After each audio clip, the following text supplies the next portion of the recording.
The Quietest Minds, a story of Alara Greyhawk. They laughed at her.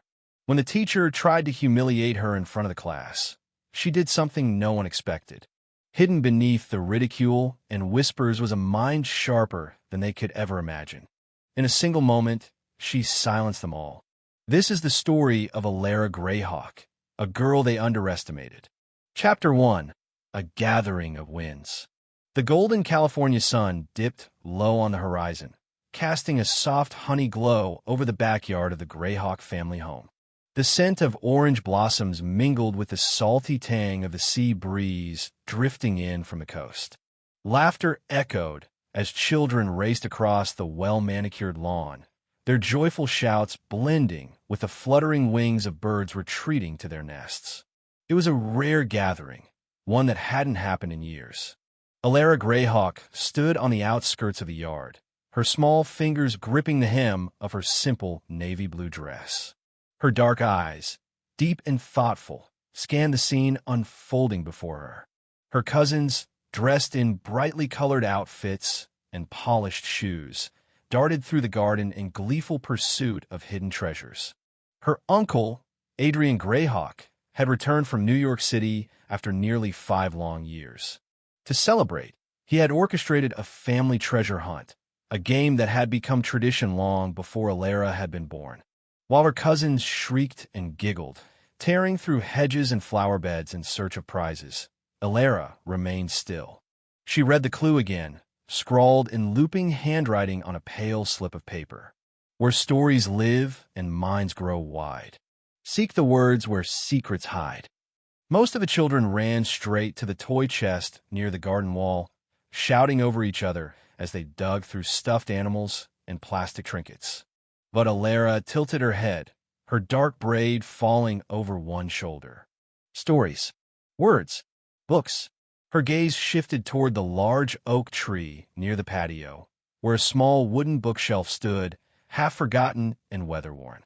Alara walked toward it, her steps unhurried but purposeful. When she reached the bookshelf, she crouched low, her fingers brushing across dusty spines. She reached behind the books and felt something smooth and cold. Her heart leapt in her chest. A key. As she held it in her palm, a shadow fell over her. She turned to see Uncle Adrian watching her, his eyes gleaming with quiet amusement. Well, he said, his deep voice warm. Looks like someone decided to think before running. Alara lowered her gaze, shyly smiling. I just thought the clue was about books, not toys. Adrian crouched beside her. That's called problem solving, Alara. And from what I've seen, you're better at it than anyone else out here. His words settled over her like a blanket on a cold night. She was used to being overlooked, her quiet intelligence often dismissed. At school, she blended into the background. At home, though deeply loved, she was often lost among louder voices. But Uncle Adrian was watching her differently. Come on, he said, standing and offering his hand. Let's find the next clue together. By the end of the treasure hunt, Alara had led her team to victory. She solved each riddle with quiet patience, while her cousins argued and guessed wildly. At dinner, Uncle Adrian sat back in his chair, stroking his chin thoughtfully as he watched her. Later that evening, after the adults had settled in the living room with glasses of wine and stories of years past, Adrian pulled Alara's mother aside. Your daughter, he said, his voice low but earnest, she's special. Amara Greyhawk smiled faintly, her tired eyes glancing toward Alara, who sat curled up in a chair with a book in her lap. All children are special, Adrian. No, he insisted, shaking his head slowly. I mean it. She thinks differently. I watched her today. She doesn't just react, she reasons. She's sharp, and not because she's been given the easiest path. Amara sighed. She's always been bright, but you know how it is. The other kids at school, they don't see her that way. They call her poor. They mock her clothes, her accent. She's starting to believe them. That's exactly why I want to help, Adrian said. Let me enroll her in a better school, one that will challenge her, one where she'll be nurtured.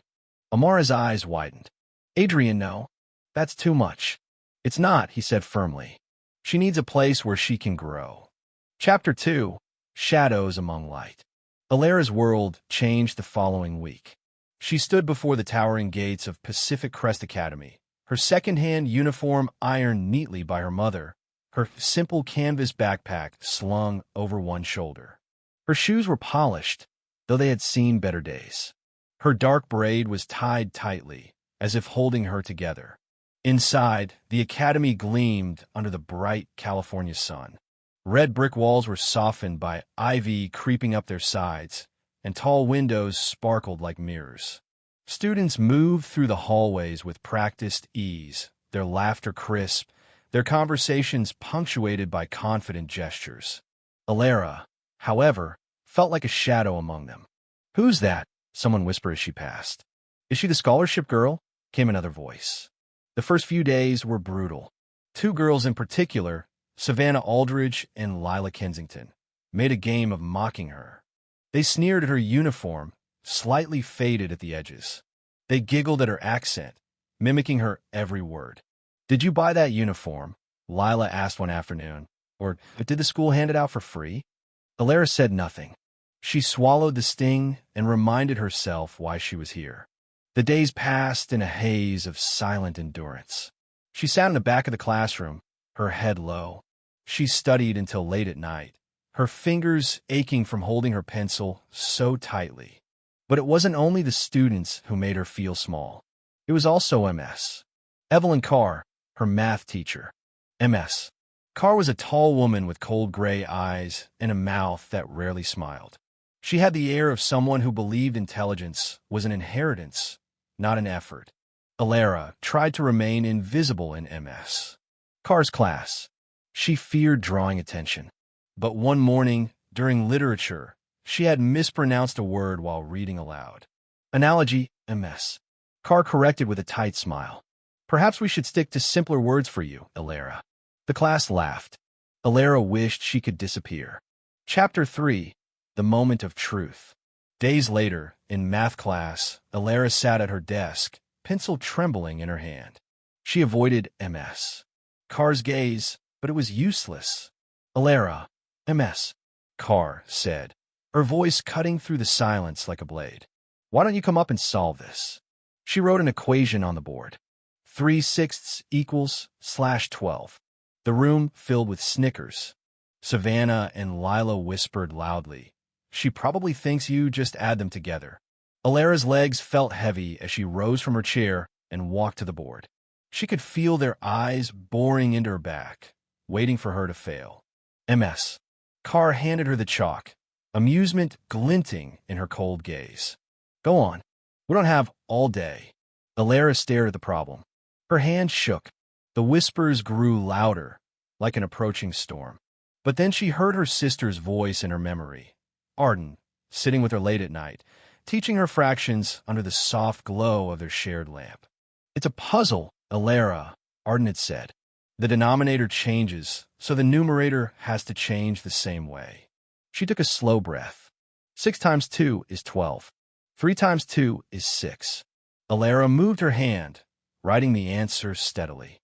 June 12th. The room was silent. She turned to face the class. No one laughed. MS. Carr's smirk had faded, replaced by something unreadable. One boy in the back muttered, "How did she do that so fast?" Alara's heart pounded. She had done it. She had silenced them. "Well, MS," Carr said tightly, erasing the board with unnecessary force. A lucky guess. But there was a flicker of something else in her eyes. Doubt. Chapter 4. Rising Tides. MS. Carr wasn't ready to let Alara's victory stand. She wrote another problem on the board, more complex this time. February 5th plus 3/10. The students leaned forward. Savannah smirked. Alara steadied herself. "Find a common denominator," Arden's voice whispered. 5 and 10. Least common multiple is 10. She converted 2/5 into 4/10. Then added 4/10 plus 3/10 equals 7/10. Alara wrote the answer. July 10th. The room was silent again. MS. Carr said nothing. She simply stared. Alara stepped back, her breath steady. She had done it again. For the first time, She walked out of class with her head high. Her footsteps no longer echoed in isolation. Whispers followed her still, but they sounded different. Curious. Respectful. Chapter 5. A New Dawn. In the weeks that followed, something shifted. Savannah and Lila approached her one afternoon, their tones uncharacteristically gentle. "Hey, Ilara," Savannah said, fiddling with the hem of her expensive sweater. "Do you think you could help us with math sometime?" Ilara studied them. Once, she would have craved their approval, but now, she didn't need it. "I don't know," she said simply. "I thought I was too simple for this school." Savannah flushed. Lila looked away. Ilara turned back to her notebook. She had more important things to do. Epilogue: The Quietest Minds. Ilara still wore simple clothes.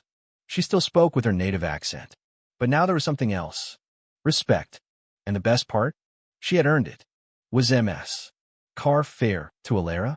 Was her mockery cruelty or a push toward greatness?